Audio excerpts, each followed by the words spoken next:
तो चलिए आज इंडियन पॉलिटिक्स की एक ऐसी बुनियादी कहानी को समझते हैं जो जानना बहुत जरूरी है। ये कहानी है जस्टिस पार्टी की, एक ऐसा मूवमेंट जिसने सामाजिक न्याय यानी सोशल जस्टिस की पूरी दिशा ही हमेशा के लिए बदल दी। अच्छा, कभी सोचा है कि भारत की जो रिजर्वेशन पॉलिसी है उसकी जड़ें असल में कहाँ है? इसका जवाब शायद थोड़ा चौंकाने वाला हो, क्योंकि ये कहानी हमें सीधे 20वीं सदी की शुरुआत में ले जाती है। तो हमारी कहानी शुरू होती है 20वीं सदी के मद्रास प्रेसिडेंसी से। उस वक्त का जो समाज था ना, वो एक बहुत बड़े असंतुलन से जूझ रहा था। ये जो आंकड़े हैं, ये उस समय की सच्चाई को बिल्कुल साफ साफ दिखाते हैं। सोचिए, एडमिनिस्ट्रेशन और एजुकेशन, मतलब जितने भी अहम सेक्टर्स थे, उनमें ब्राह्मण समुदाय का दबदबा था, जबकि आबादी में कहीं ज्यादा बड़ी गैर ब्राह्मण आबादी को उन्हें तो जैसे मौके ही नहीं मिल पा रहे थे। और देखिए, जब भी ऐसा कोई असंतुलन होता है ना, तो एक रिएक्शन जरूर होता है। गैर ब्राह्मण समुदायों में ये एहसास धीरे धीरे बढ़ने लगा कि भाई उन्हें अपने हक के लिए, अपने अधिकारों के लिए एक साथ आना होगा। और बस इसी माहौल ने एक बड़े राजनीतिक बदलाव के लिए जमीन तैयार कर दी। तो इसी असंतुलन के जवाब में एक पॉलिटिकल ऑर्गेनाइजेशन का जन्म हुआ, जो इतिहास में जस्टिस पार्टी के नाम से बहुत मशहूर हुई। साल था 1916, जब साउथ इंडियन लिबरल फेडरेशन की स्थापना हुई। पर यह बहुत जल्द अपने पॉपुलर नाम जस्टिस पार्टी से जानी जाने लगी। ये नाम उनके सबसे बड़े मकसद को एकदम साफ करता था: न्याय, सामाजिक न्याय।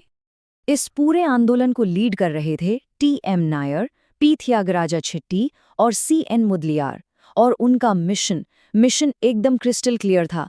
सिर्फ समाज सुधार ही नहीं करना था, बल्कि सरकारी नौकरियों और शिक्षा में गैर ब्राह्मणों के लिए प्रोपोर्शनल रिप्रेजेंटेशन भी हासिल करना था।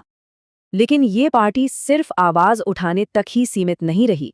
जब वो सत्ता में आई तो उसने सच में इतिहास रच दिया। साल 1920 जस्टिस पार्टी ने चुनाव जीतकर मद्रास प्रेसिडेंसी में पहली चुनी हुई सरकार बनाई। ये एक बहुत बड़ी, एक ऐतिहासिक जीत थी, जिसने सत्ता के समीकरण ही बदल कर रख दिए।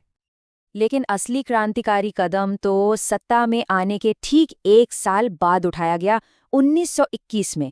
उन्होंने जो किया, उसने न केवल भारत बल्कि सही मायनों में पूरी दुनिया के लिए एक मिसाल कायम कर दी। उन्होंने कम्युनल गवर्नमेंट ऑर्डर जारी किया। अब देखिए, यहाँ कम्युनल या सांप्रदाय का मतलब धर्म से बिल्कुल नहीं था। इसका मतलब था कम्युनिटी या समुदाय से। इस आदेश ने पहली बार, फर्स्ट टाइम एवर, सरकारी नौकरियों में गैर ब्राह्मणों, पिछड़े वर्गों और दलितों के लिए एक फिक्स्ड परसेंटेज रिजर्व कर दिया। सच पूछिए तो यही थी भारत में आरक्षण नीति की औपचारिक शुरुआत। ये कोई छोटा मोटा फैसला नहीं था। इसे दुनिया का पहला सरकार द्वारा लागू किया गया रिजर्वेशन ऑर्डर माना जाता है। सामाजिक न्याय की दुनिया में एक सच्चा मील का पत्थर। लेकिन देखिए, किसी भी पॉलिटिकल मूवमेंट को पूरी तरह समझने के लिए उसके सहयोगियों को, उसके आलोचकों को और उस दौर के दूसरे मूवमेंट्स के साथ उसकी तुलना करना भी बहुत जरूरी हो जाता है।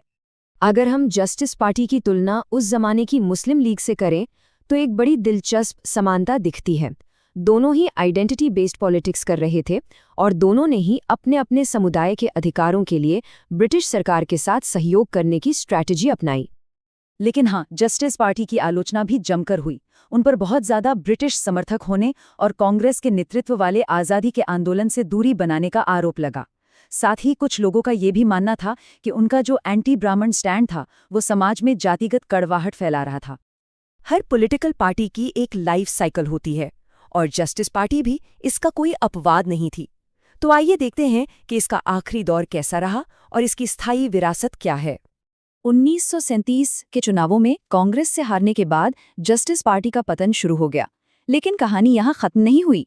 1944 में महान समाज सुधारक पेरियार ने इसे द्रविड़र कशेगम नाम से एक सामाजिक आंदोलन में बदल दिया और फिर 1949 में इसी से डीएमके का जन्म हुआ। तो ये एक सीधी विरासत है, एक डायरेक्ट लाइन है।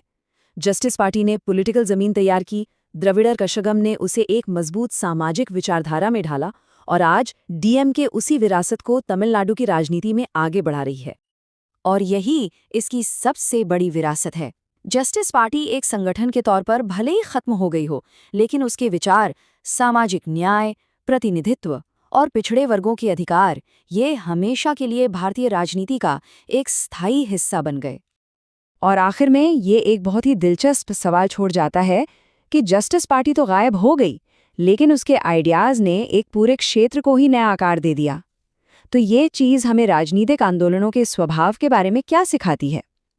क्या विचार हमेशा संगठनों से ज़्यादा शक्तिशाली होते हैं? इस पर सोचना ज़रूर बनता है।